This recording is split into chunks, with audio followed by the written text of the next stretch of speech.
Alright, hey guys, we're back. Another expert guide that I'm going to put out for you guys today. And we got everything set up here the way we want to go at hole number 1. Let me put on a sniper here. Just trying to reset this bag a little bit, get a little bit normal clubs. And keep in mind that when I have the Thor's hammer on, like now, that, let me just go ahead and clear this. Start another one. Keep in mind when we have the Thor's hammer, it only has 232-ish on a Thor 5. Which is 8 yards shorter than a puck. So 8 yards is roughly, so a 4 power ball is 10% extra. So 10%, for example, on a 232 club, 10% extra would be 23 extra yards. A berserker is 13% extra. Well, an extra 3% on 232 is roughly 7 yards.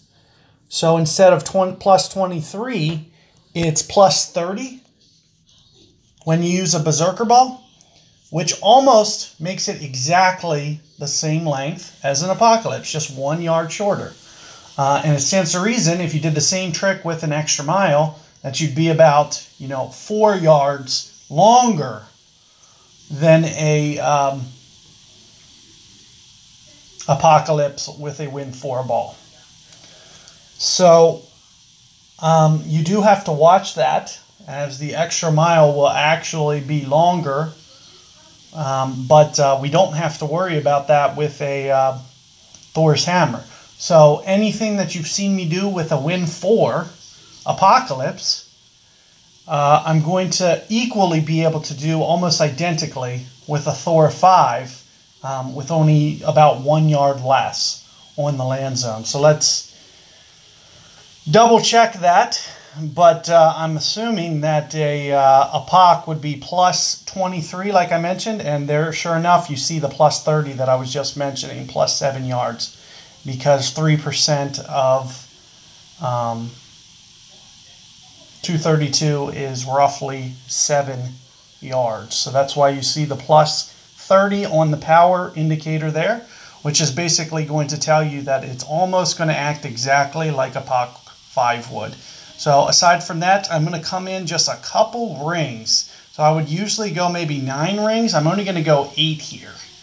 So I'm going to come in just slightly on my adjustment because my accuracy is a little bit less. And there I caught a great ball. I don't think that's going to be what's going to make or break this shot. It might just have to do with the bounce and getting it to skip up. And there you can see that I actually did just get it to the fairway.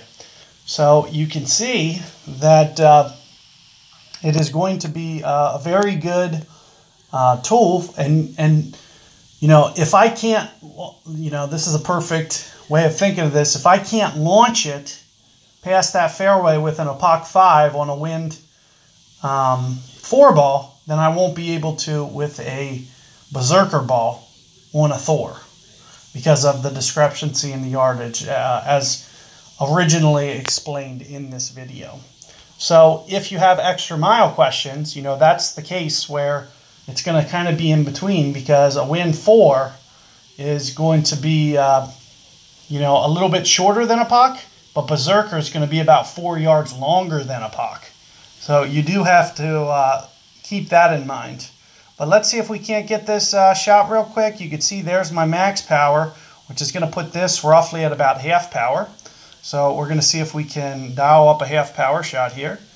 And the way that I usually go about doing this would be, I'd usually play about 6 rings. I'm going to play at least 7 here. Do a little bit of an over adjust. And the reason for the over adjust is because of the side wind. So when you're pitching at a side wind like this, in fact, you can see that it still misses by about a ring to the left. You have to do some overplays because the side wind basically takes over. The first hop lands pretty spot on where you want it, but then those second, third, and fourth bounces kind of deflect to the side a bit. And you can see in that attempt, I wasn't quite able to align it. A tip that I can give you guys for the future, I was running a little bit out of time. It would have been nice if I could have set up a little bit differently and put some left spin on that. So maybe like 2 left spin just to help it straighten out its line. So straightening out its line in that situation would give me that ability to potentially make that shot and pick up that stroke there. So that it would be a tip that I would, if it was me and it was getting, in the later rounds and I wasn't, too busy talking and running down the clock, the way that I would personally set it up, I try to set it up a little bit right there and just kind of spin it to the left. And I do find that green to be a little bit more consistent when you do that on the right-hand side as opposed to the left-hand side anyway. So it will give you a little bit more better consistent results in my opinion as well. So just something to keep in mind.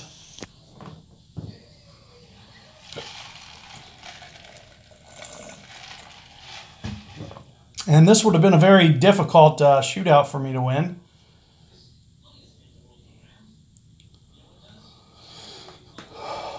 But I'll do what I can.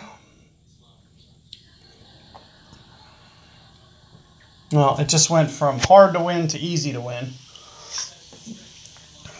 I'm just going to rush through this. There's no point of, wasting my time. So I'm just going to, just hit a shot that's going to beat that shot.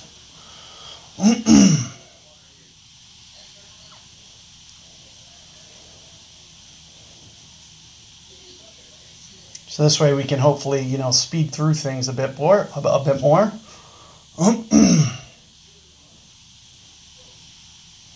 But in any regard, hopefully that helps clear up some issues.